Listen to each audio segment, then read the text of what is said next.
Why is work so terrible? Survey after survey tells us that people don't like their jobs, they don't like their managers, they don't like their companies, a lot of times they don't even like their coworkers. So why is work so bad? First, I want to ask you a different question. Why do you have a brain? Our ancestors did something right. They successfully had little ancestors before they got eaten. They did it because they could predict the future. And that, in fact, is why you have a brain. Your brain is designed to help you predict the future.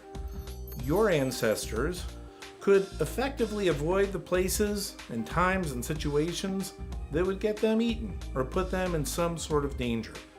And in order to do that, they had to be able to predict what was going to happen and when it was going to happen. Right now, I'm sitting in a room and there's lights and people and microphones and cameras, and there's all sorts of things happening, and there's no way my brain can take in all that information.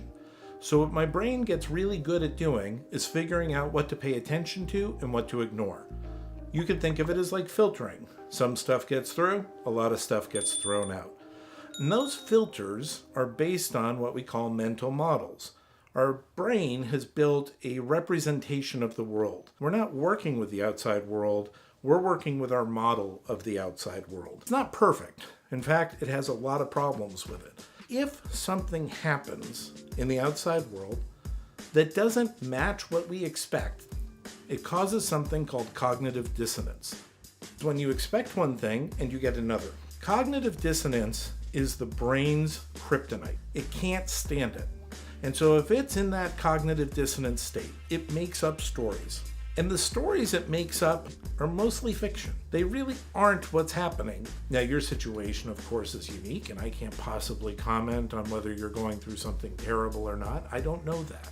But what I do know is that it's a feature of humanness, of us and our minds and our brains, to consider things as real that really aren't. So if someone was to come up to you and approach you in the street, and your expectation is they'll be nice and friendly, and all of a sudden they start screaming at you, you have immediate cognitive dissonance.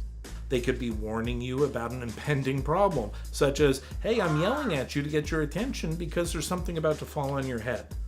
But your brain isn't taking all that in. It's just filtered this thing, it's gone into dissonance, and it started to make up a story about what's going on. This process, which we at Talentism call the confusion loop, is an enduring feature of your day-to-day experience. It's happening all the time. So the guy comes up to you and he starts yelling at you, and then you start thinking, this guy's a jerk. You start yelling back at him. Now he's confused. So what does he do? Cognitive dissonance creates a story. Now you're the problem. Confusion is the thing that causes us the most problem at work. The world of work is changing rapidly. It's moving all the time.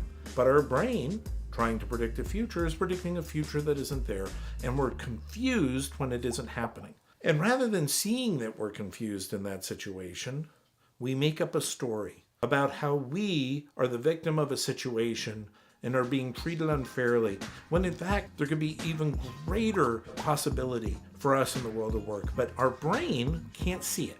It's filtered that opportunity out. And we're telling ourselves stories that probably aren't true. Create an opportunity to reflect and think about what you're missing. What are the opportunities for you to find your big four at your current work? What are the things that you do that you love? The people who you work with who you think are extraordinary? What are you missing because you are confused? Always keep in mind that you exist because you have a brain, and your brain could predict the future. And when it does it poorly, you may hate work because of it. Thank you very much for your time. I hope this has been helpful for you. And as always, I look forward to your comments at info@talentism.com. Thanks.